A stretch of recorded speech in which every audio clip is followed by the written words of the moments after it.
of weeks ago, I put out a call on Twitter for you guys to ask me some questions because I wanted to film a Q&A video, and you guys definitely followed through with that, and so I have some great questions to answer. So today I am here in somewhat of a new location to share with you guys my answers to your questions.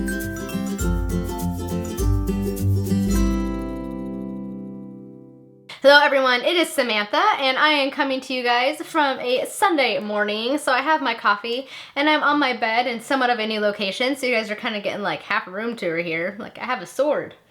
It's a Zelda sword, and it's a real sword. I feel very badass with that sword. Also my Doctor Who lamp, and my other lamp, with my books. Yep. So aside from that nonsense, let us now get to answering your guys' questions. So the first question I have is from Mr. Peter Clark, and he's asked me what my favorite pizza topping is. That is really difficult, but if I had to choose just one, I can only have one topping on the pizza. It's going to be pepperoni. Love pepperoni, it's a classic. I like pepperoni in general. I will literally buy a package of pepperoni and eat it. I'm a big pepperoni fan. However, if I'm building my own pizza, such as at Mod Pizza or Pieology, then my go-to toppings are chicken, bacon, mushrooms, olives, and sometimes pineapple, because I kind of like the sweet salty thing, but it depends on what mood I'm in. My next question is from Colleen, and she is asking me what my favorite book was that I had to read in school. It's probably the Anne of Green Gables series. I was actually homeschooled for part of my K through 12 schooling. My mom actually had me read the Anne of Green Gables series. Oh, whoa, backtrack. Favorite series was the Lord of the Rings trilogy because my mom had me read that for school because she had like a reading segment in her curriculum. Yes, definitely the Lord of the Rings because that kind of started my love of fantasy. I was obsessed with that trilogy and The Hobbit when I read it when I was 11, and like the rest is history. So Lord of the Rings with a close second being Anne of Green Gables because just so much amazing, guys. Lisa asked me what my favorite beverage is while reading in the wintertime. Definitely going to be eggnog lattes because basically from the end of September through January, our stores are still selling eggnog, and through that entire time my sister will make us eggnog lattes because she has an espresso machine. So pretty much every evening on the weekends she'll make me one and I can drink it while I read. But if it's like a weekday or it's, you know, February through March and it's still wintry, then my go-to is probably just hot coffee or tea or sometimes hot chocolate. So, but eggnog lattes when it's in season are like my go-to winter beverage because I love eggnog and add coffee and it's like heaven. Amelia asked if I could have any of my two favorite authors to collaborate. Who would they be and why? Definitely J.R.R. Tolkien and Robin Hobb because they are two of my favorite fantasy authors. They have both created epic worlds with epic characters and creatures, and I think that if the two of them ever got together, they would make a pretty damn epic book. But unfortunately, Tolkien is dead, so that's not gonna happen. But who knows, maybe they can still write in the afterlife, and that could happen way in the future, maybe, but it's afterlife, so is there really time? Deep questions with Sam. Angela asks, how many days until Christmas? Specifically, it is 118 days, 12 hours, and 57 minutes. So close, yet so far. Lawn Gnome asks, what are my thoughts on the recently announced new Zelda Netflix series? I am cautiously optimistic. It could be pretty damn awesome, or it could be horrible like the Mario movies. But I'm really, really hoping it will be awesome instead. I'm willing to see what it's going to look like. Who knows, they can do a lot of really cool things with TV these days. Look at the success of Game of Thrones, even though I don't watch it because I don't like the Game of Thrones. Yeah. Felicia asks, since Jo Bass has a Christmas coloring book coming out, what other themes would you like to see her explore next? I think it would be really cool to see a fall and Halloween themed one. I think that would just be really, really fun because I love fall. It's like fall and winter are my two favorite seasons, so I think that would be a fun one, or even an Easter one, or a winter themed one. Basically, if she just kind of explored various seasons, I would be all over that, like, just so quick because I love her coloring books. They're my favorite adult coloring books, and I cannot wait for the Christmas one. Kylie asked if I could have Robin Hobb write me any story, what would it be?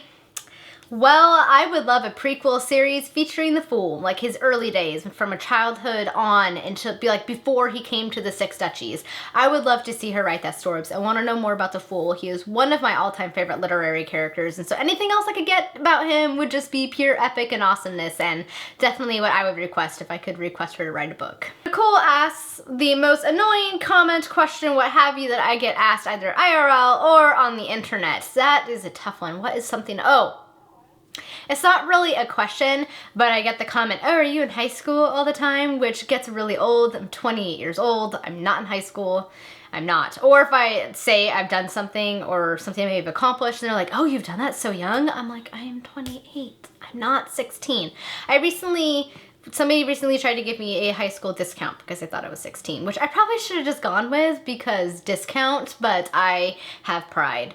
Anyway, it's not the worst thing, but sometimes it gets a little old, particularly when people tend to condescend to you because they think that you're younger than you are. So I know I'm sure I'll appreciate this when I'm like 50, and hopefully I'll look like I'm 30, but right now it can get a little bit old. Definitive D asks, what literary location, real or fake, I would like to vacation to. Real, because I'm sure this has been in many books, would be Ireland, because I want to go to Ireland one day. I just want to go there so bad.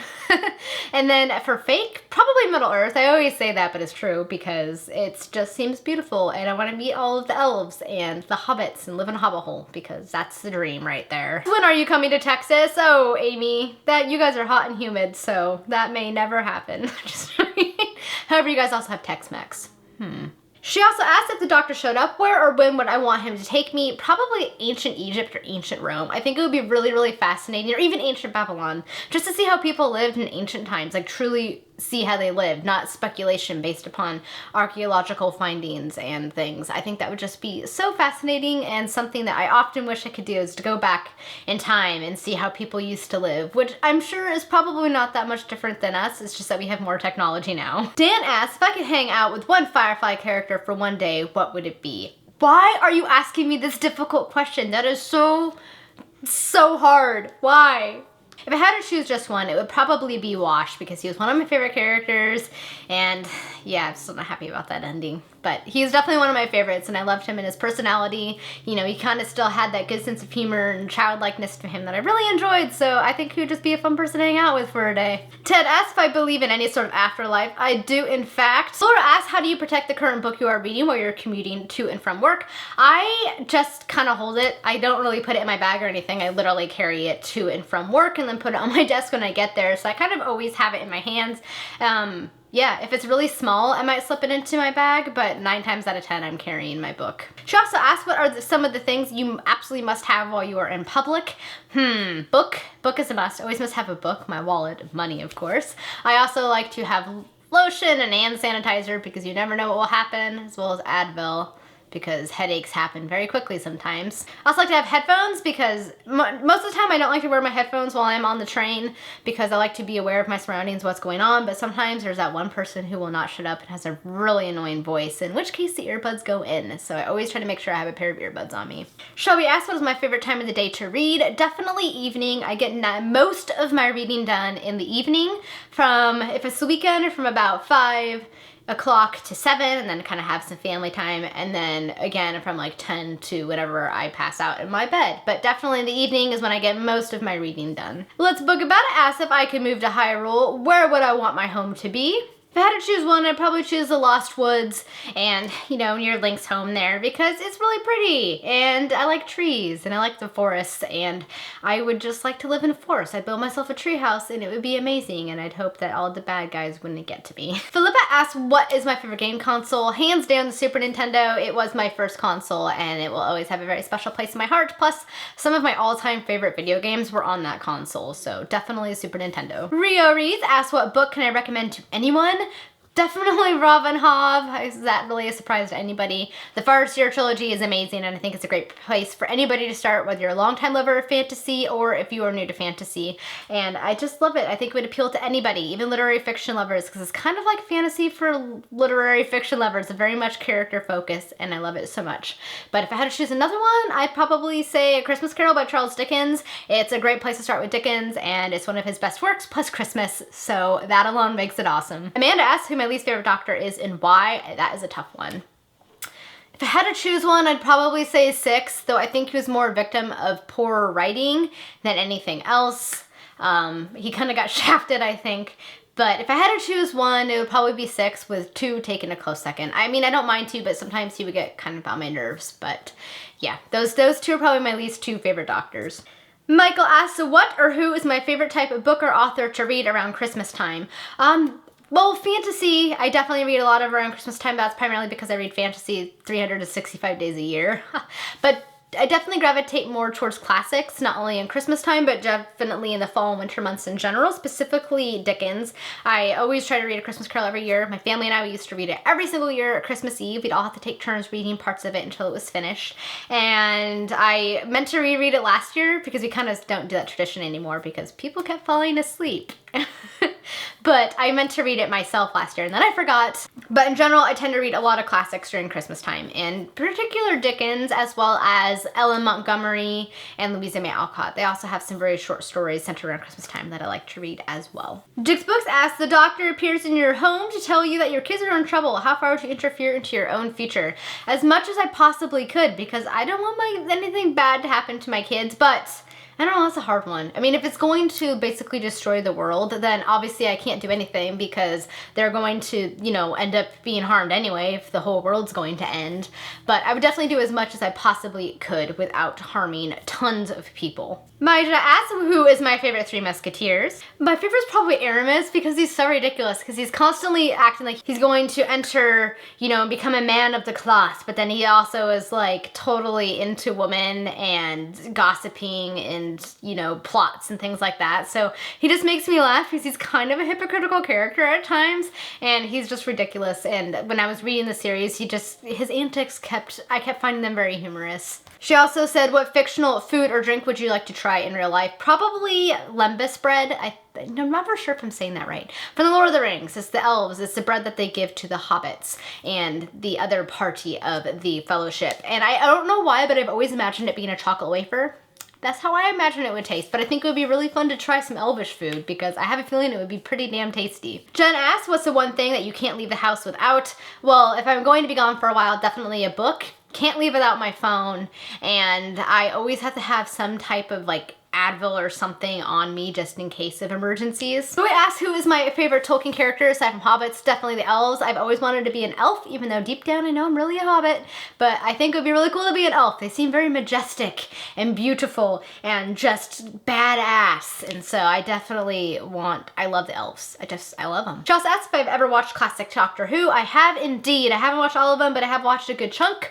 Probably my favorite serial though is the Ribos Operation with the 4th Doctor. I love that serial so much, that series of episodes. It was so funny. I love it. The Graf Vindicay is just such a ridiculous character, but I have watched Classic Who. I need to watch more. It's hard to find episodes and stuff, especially since a lot of them are no longer online, so I'm working my way through as best I can. Sarah asks, what is it about Ireland that I love so much and what I plan to visit? I love the history of Ireland. I love the mythology. I love the history. I love the beauty of the country. Part of my mom's side of the family was from there, so I definitely have that connection. But I've just always felt a connection with Ireland that I can't quite explain. I don't know if it's because, you know, just it's in your blood, right? It's kind of like how people feel a certain attachment to various parts of their heritage. I guess I feel the most attachment to Ireland. Sherry asked if I could only save one book for my shelves, what would it be? That is hard. Oh my god. It would actually probably be my Lord of the Rings set because it's in a little box. I could just grab it really fast if the house is on fire or something. But it's because it has the closest place to my heart. It's what started me on my journey of fantasy, and I love that trilogy so much. Alex asks if there's anything about my 20s that I would like to go back and give my teen self a heads up about. That's a hard one. What would I give my teen self a heads up about? I would say I would tell my teen self not to care so much about what other people think. I think that's something that I'm still learning very, very much to not give a damn about. My whole life, particularly in my early 20s, cared way too much about what people think. And it's not worth it. You should just live your life and be who you are. And, you know, the people who actually like you, they're going to stick around. They're not going to care. You shouldn't have to change your personality to make other people happy. You should just be yourself. I would also say that, yeah, college is going to be hard, but stick with it and you will get through it. Don't worry about it. You'll make it through. Accounting is not the easiest subject to study, but you're going to make it through just fine. Don't worry about it. So those are probably the two things I would give my teen self a heads up about, not to worry about and panic about, and just kind of enjoy life, you know, enjoy every moment as it happens and stop focusing so much on other people and what they think in the future and things that you can't change.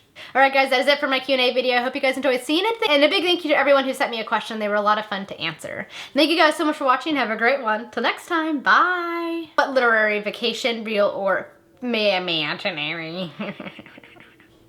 If I had to choose just one, it would probably be oops. Ask if there's daisy.